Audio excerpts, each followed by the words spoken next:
ನಾನು ಕಾರ್ ತಗೋಬೇಕಂತ ಅನ್ಕೊಂಡಿದ್ದೆ. ಬಟ್ ನಾನು ಅನ್ಕೊಂಡೆ ಏನು ಮಾಡೋದು ಹೆಂಗೆ, ನೀವು ನಂಬ್ತಿರೋ ಬಿಡ್ತಿರೋ 2-3 ವೀಕ್ಸಲ್ಲೇ ನಾನು ತೊಗೊಂಡ್ಬಿಟ್ಟೆ.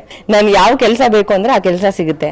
ಬಟ್ ನಂಬಿಟ್ಟು ಮಾಡಬೇಕು. ನನಗೆ ಕೆಲಸ ಸಿಕ್ಕಿದ್ದು, ನಾನು ಕಾರ್ ತೊಗೊಂಡಿದ್ದು, ಇವತ್ತು ನಾವು ಏನೇ ಇದ್ದೀವಿ ಅಂದರೂ ಆಲ್ ಬಿಕಾಸ್ ಆಫ್ ರಾಯರು. ಅವರೇ ನನ್ನ ಫ್ರೆಂಡೇ ಸಾಕ್ಷಿ. ನನಗೆ ನನ್ನ ಲೈಫಲ್ಲಿ ಏನೇನು ಸ್ಟೇಜಸ್ ನಡೀತಿದೆ ಅವರು ನೋಡ್ತಾರೆ. ಲೇಡಿ ಬಂದಿದ್ದಾರೆ, ನಾನು ಕಾಣಿಸ್ತಿದ್ದಾರೆ ನನ್ನ ಎದುರುಗಡೆ. ಅವ್ರಿಗೆ ತಲೆನೇ ಇರಲಿಲ್ಲ. ನಿಮಗೆ ಸಾಯಕ್ಕೆ ಹೋದವ್ರು ನೀವು ಸಾಯ್ಬೇಡಿ ಬನ್ನಿ ನನ್ನ ಹತ್ರ ಅಂತ ಕರ್ಕೊಂಡ್ಬಿಡ್ತಾರೆ. ಅಷ್ಟು I cannot tell you about him. ಆ ವಾರದಲ್ಲಿ ನನಗೆ ಒಂದೊಂದು ವಾರದಲ್ಲೂ ಒಂದೊಂದು ಎಕ್ಸ್ಪೀರಿಯನ್ಸು, ಅದನ್ನೇ ಹೇಳೋಕ್ಕೆ ಸಾಧ್ಯ ಇಲ್ಲ. ಬಟ್ ನಾವು ಅದನ್ನೆಲ್ಲಿ ಕುಕ್ಕೆಲ್ಲ ಹೋಗಿದ್ವಿ, ಬಟ್ ಅದು ಸರಿಯಾಗಿ ಪರಿಹಾರ ಆಗಿರಲಿಲ್ಲ. 100% ಕೆಲಸಗಳಿಲ್ಲಿ ಆಗೇ ಆಗುತ್ತೆ ಸರ್. ಮದುವೆದೆಲ್ಲ ಸ್ವಲ್ಪ ಡಿಲೇ ಆಗ್ತಿತ್ತು ಅಂದ್ಬಿಟ್ಟು ನಾವು ಪ್ರೊಸೆಸ್ ಮಾಡ್ಕೋತಾ ಇದ್ವಿ. ಆಮೇಲೆ ಏನಂದರೆ ಬರೋದೆಲ್ಲ ಸುಮ್ಮನೆ ಕಟ್ ಆಗ್ತಿತ್ತು. ಏನು ರೀಸನ್ ಅಂತ ನಮ್ಗೆ ಗೊತ್ತಾಗ್ತಾನೆ ಇರಲಿಲ್ಲ. ಆಮೇಲೆ ಸರಿ ಅಂದ್ಬಿಟ್ಟು ಇಲ್ಲಿ ಕಾಯಿ ಕಟ್ಟಕ್ಕೆ ಸ್ಟಾರ್ಟ್ ಆದಮೇಲೆ ಅವ್ರು ಏನಂತ ಹೇಳಿದ್ರು, 18 ವಾರಸ್ ಮಾಡಿ ಅಂತ ಹೇಳಿದ್ರು ನನಗೆ. ಆಮೇಲೆ ಫಸ್ಟ್ನೇ ಅಂದರೆ ಏನಂತ ಹೇಳಿದ್ರು, ಒಂದೊಂದು ವಾರದಲ್ಲಿ ಒಂದೊಂದು ದೋಷ ನಿವಾರಣೆ ಆಗುತ್ತೆ. ಒಂದು ಪಿತೃದೋಷ, ಆಮೇಲೆ ಸ್ತ್ರೀ ದೋಷ, ಮಾಟ ಮಂತ್ರ ಆ ಥರ ಎಲ್ಲ ಹೇಳಿದ್ರು. ನೀವೇ ಎಕ್ಸ್ಪೀರಿಯನ್ಸ್ ಮಾಡ್ತೀರಾ ಅಂತ ಹೇಳಿದ್ರು. ಇದು ನನ್ನ live I am telling you. ಫಸ್ಟ್ನೇ ವಾರ ನನಗೆ ಆ್ಯಕ್ಚುಲಿ ನಮಗೆ ನಾಗರ ದೋಷ ಇತ್ತು ಅನಿಸುತ್ತೆ. ಬಟ್ ನಾವು ಅದನ್ನೆಲ್ಲಿ ಕುಕ್ಕೆಲ್ಲ ಹೋಗಿದ್ವಿ, ಬಟ್ ಅದು ಸರಿಯಾಗಿ ಪರಿಹಾರ ಆಗಿರಲಿಲ್ಲ. ಒಂದೊಂದು ವಾರದಲ್ಲೂ ನಿಮಗೆ ಅದು ನಿಮ್ಮ ಕನ್ಸಲ್ಲಿ ಬರೋಕ್ಕೆ ಸ್ಟಾರ್ಟ್ ಆಗುತ್ತೆ. ಅದು ಏನಂದರೆ ಇವಾಗ ನಾನು ಹೇಳ್ತಿರುವಾಗ ಎಲ್ಲರಿಗೂ ಅನಿಸುತ್ತೆ ಇದು ಇದೆಯಾ ಇಲ್ವಾ ಅಂತ. ಅವರು ಪರ್ಸ್ನಲ್ ಆಗಿ ಎಕ್ಸ್ಪೀರಿಯನ್ಸ್ ಮಾಡಬೇಕು. ಅವರು ಆವಾಗಲೇ ಅವ್ರಿಗೆ ಗೊತ್ತಾಗುತ್ತೆ ಹೆಂಗೆ ಅಂತ. ರಾಯರನ್ನ ಯಾವತ್ತೂ ಇನ್ನೊಬ್ರು ಎಕ್ಸ್ಪೀರಿಯನ್ಸ್ ತೊಗೊಂಡು ನಾವು ಹಿಂಗೆ ಆಗ್ಬೋದು ಅಂತ ಹೇಳ್ಬಾರ್ದು. ಪ್ರತಿ ಒಂದು ವಾರ ಕಾಯಿ ಕಟ್ಟಿದ ನೈಟಲ್ಲೇ ನಿಮಗೆ ಗೊತ್ತಾಗುತ್ತೆ, ನಿಮ್ಮ ಕನ್ಸಲ್ಲಿ ಪಕ್ಕ ಬಂದೇ ಬರುತ್ತೆ, ಏನೋ ಒಂದು ಸೂಚನೆ ಬರುತ್ತೆ. ಫಸ್ಟ್ನೇ ವಾರ ನನಗೆ ಹಾವು ಬರ್ತಿತ್ತು, ಹಾವನ್ನ ನಾನು ಕಚ್ಚಿದಂಗೆ ಬಂತು. ಸೆಕೆಂಡ್ನೇ ವಾರ ನನಗೆ ಹಾವು, 2 ಹಾವು ಹೂವು ಹಾಕೊಂಡು ನಾವು ಪೂಜೆ ಮಾಡ್ತಿರೋದು, ಈಶ್ವರನ ಮುಂದೆ ಪೂಜೆ ಮಾಡ್ತಿರೋದು ಆ ಥರ ಬಂತು. ಆಮೇಲೆ 3ನೇ ವಾರದಲ್ಲಿ ನನಗೆ ಸ್ವಲ್ಪ ಮಾಟ ಮಂತ್ರದ್ದು ಇತ್ತು ಅನಿಸುತ್ತೆ, ನಮಗೆ ಗೊತ್ತಿರಲಿಲ್ಲ. ಒಂದು ಲೇಡಿ ಬಂದಿದ್ದಾರೆ, ನಾನು ಕಾಣಿಸ್ತಿದ್ದಾರೆ ನನ್ನ ಎದುರುಗಡೆ. ಅವ್ರಿಗೆ ತಲೆನೇ ಇರಲಿಲ್ಲ ಆ ಥರ. ಆಮೇಲೆ ಏನು ಇದು ಹಿಂಗೆ ಬರ್ತಿದೆ. ಆಮೇಲೆ ಅವರು ನನ್ನ ಹತ್ರ ಬರ್ತಾ ಇಲ್ಲ, ಅವರು ದೂರ ನಿಂತಿದ್ದಾರೆ. ಯೂಶ್ವಲಿ ನಾನು ರಕ್ಷೆ ಇಟ್ಕೊಂಡೇ ಮಲ್ಕೋತೀನಿ ರಾತ್ರಿ ಹೊತ್ತು. ಆಮೇಲೆ ನನಗೆ ಭಯ ಆಯಿತು, ಎದ್ರುಕೊಂಡು ಎದ್ಬಿಟ್ಟೆ. ನೆಕ್ಸ್ಟ್ ದಿನ ನಾನು ಮಠಕ್ಕೆ ಬಂದಾದ್ಮೇಲೆ ಗುರುಗಳು ಹೇಳಿದ್ರು, ನೀವೇನು ಮಾಡಿ 5 ದೀಪ ತಗೊಳ್ಳಿ, ರಾಯರ ಮುಂದೆ ನಿಂತ್ಕೊಳ್ಳಿ. ಏನೋ ದೋಷ ಇದೆ ಈ ಕಾಯಿ ಕಟ್ಟಿದಾಗ ಇರಬಹುದು, ನಮಗೆ ಗೊತ್ತಿಲ್ಲ, ಪೂರ್ವಜನ್ಮದ ಕರ್ಮ ಏನೇನಿರುತ್ತೋ ಗೊತ್ತಿಲ್ಲ.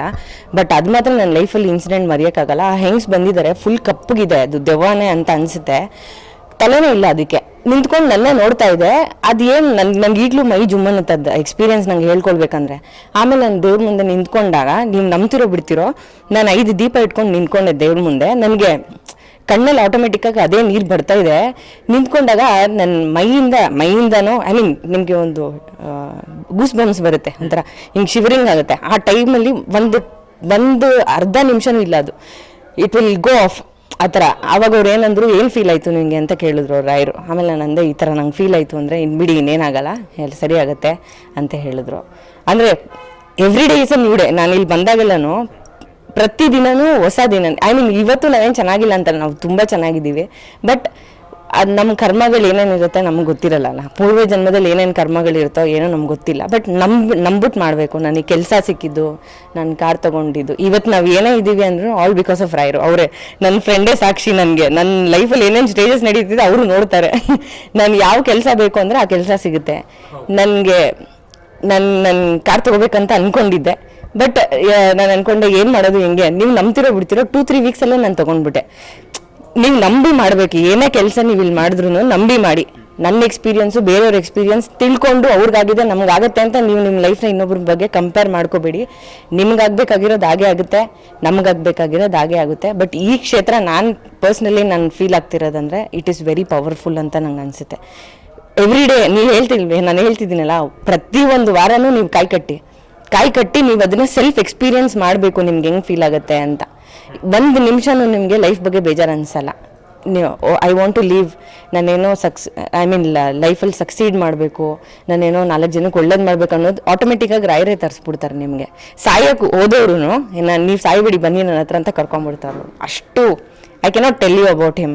ಸಖತ್ ಅಂದರೆ ಸಖತ್ ಪವರ್ಫುಲ್ ಮಾತ್ರ ಈ ದೇವರು. ನಾನು ಇಲ್ಲಿರೋ experience it is very different. ನಾನು ಹೇಳ್ತಿಲ್ವಾ, ಆ ವಾರದಲ್ಲಿ ನನಗೆ ಒಂದೊಂದು ವಾರದಲ್ಲೂ ಒಂದೊಂದು ಎಕ್ಸ್ಪೀರಿಯನ್ಸು, ಅದನ್ನೇ ಹೇಳೋಕ್ಕೆ ಸಾಧ್ಯ ಇಲ್ಲ. ಇನ್ನೂ ಇದೆ 18 ವಾರಸ್ ಇನ್ನೂ ಬ್ಯಾಲೆನ್ಸ್. ಇನ್ನೂ ಮಿಕ್ಕಿ ಅಷ್ಟರಲ್ಲೇ ಎಷ್ಟು ಗೊತ್ತಾಗಿದೆ ನಿಮಗೆ. ಆಮೇಲೆ ಈ ಅಕ್ಷತೆನೂ ಅಷ್ಟೇ, ಇಟ್ಸ್ ವೆರಿ ಪವರ್ಫುಲ್ ಅಂತ ನಂಗೆ ಅನಿಸುತ್ತೆ. ಇಲ್ಲ ಪ್ರತಿದಿನವೂ ಅವ್ರು ಎಲ್ಲರನ್ನೂ ನೋಡ್ತಾರೆ, ಎಲ್ಲರ ಜೊತೆನೂ ಇರ್ತಾರೆ, ಎಲ್ಲರ ಜೊತೆನೂ ಇದ್ದಾರೆ ಅವರು ಅಂತ ನಾನು ಹೇಳ್ತೀನಿ. He is very motherly nature sir. Even ಒಂದು ಸತಿ ಅಪ್ಪ ಅಮ್ಮನೂ ನಮಗೆ ಬೈದು ಮನ್ಸು ನೋಯಿಸ್ಬೋದು, ಬಟ್ ರಾಯರ್ ಇಸ್ ಲೈಕ್ ಅವ್ರು ಯಾವತ್ತೂ ಯಾರಿಗೂ ಮನ್ಸು ನೋಯಿಸಲ್ಲ ಸರ್. ನಂಬಿರೋರಿಗೆ ಮಾತ್ರ ಅವ್ರು ಯಾವತ್ತೂ ಕೈ ಬಿಡಲ್ಲ ಅಂತ ನನ್ನ ಪರ್ಸ್ನಲ್ ಎಕ್ಸ್ಪೀರಿಯನ್ಸ್ ಅದು. ಇದು 18 ವಾರಸ್ ನಮ್ಗೆ ಹೇಳಿದ್ದು, ಆಲ್ಮೋಸ್ಟ್ ಇವಾಗ 3-4 ವಾರಸ್ ಆಗಿದೆ. ಅದು ಅಷ್ಟರಲ್ಲೇ ನಾನು ಇಷ್ಟು ಎಕ್ಸ್ಪೀರಿಯನ್ಸ್ ಹೇಳ್ತಿದ್ದೀನಿ. ಇನ್ನು may be I am very excited. ಇನ್ನು 18 ವಾರಸಲ್ಲಿ ಏನೇನು ಫಲಗಳಿರ್ತೋ ಎಲ್ಲ ಅವ್ರಿಗೆ ಬಿಟ್ಟಿದ್ದು. ನಮ್ಮ ಇಚ್ಛೆ ಅಂತೂ ನಾವು ಹೇಳಿರ್ತೀವಿ, ಅವ್ರು ಖಂಡಿತವಾಗ್ಲೂ ಒಳ್ಳೆಯದೇ ಮಾಡ್ತಾರೆ ಅಂತ ನನ್ನ ಅಭಿಪ್ರಾಯ. ಕೆಟ್ಟದಂತೂ ಮಾಡಲ್ಲ ಸರ್ ಯಾರಿಗೂ. ಇಲ್ಲಿ ಹೊಸದಾಗಿ ಬರೋ ಭಕ್ತಾದಿಗಳಿಗೆ ಏನು ಹೇಳಕ್ಕೆ ಸರ್? ಹೊಸ್ದಾಗಿ ಬರೋರಿಗೆ ಅದೇ ನಾನು ಹೇಳಿದ್ನಲ್ಲ sir, always take your self experience. ಈಗ ಗಾಳಿ ನಮಗೆ ಕಾಣಿಸಲ್ಲ, ಬಟ್ ನಾವು ಅದನ್ನ ಫೀಲ್ ಮಾಡ್ತೀವಿ. ಬೆಂಕಿ ಕಾಣಿಸುತ್ತೆ, ಅದ್ರ ಐ ಮೀನ್ ನೀವೇನು ನೋಡ್ತೀರಾ ಅದನ್ನು ನೀವು ಫೀಲ್ ಮಾಡಬೇಡಿ.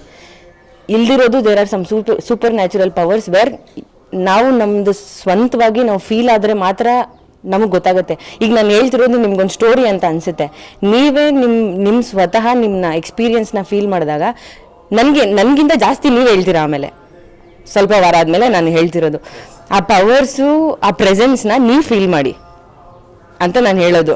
ಈ ಥರ ಮೀಡಿಯಾಸ್ ನೋಡಿಕೊಂಡು ಬರೋರು ಇದ್ದಾರೆ ಸರ್. ಈಗ ನಾನು ಹಾಗೆ ಬಂದೆ, ಬಟ್ ನಾನು ಮೀಡಿಯಾ ನೋಡಿಕೊಂಡು ನಂಗೆ ಆಗಲಿಲ್ಲ ಅಂತ ನಾನು ಹೇಳಿಲ್ಲ. ನಂಗೆ ಆಗ್ತಿರೋ ಸೆಲ್ಫ್ ಎಕ್ಸ್ಪೀರಿಯನ್ಸಿಂದ ನಾನು ಹೇಳ್ತಿದ್ದೀನಿ.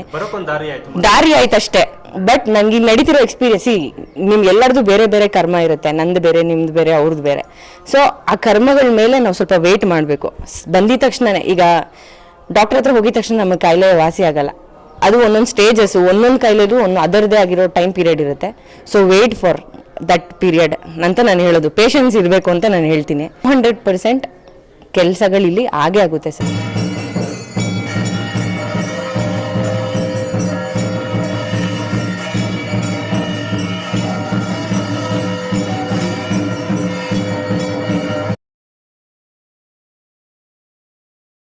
ಇದು ರೈಟ್ ನ್ಯೂಸ್.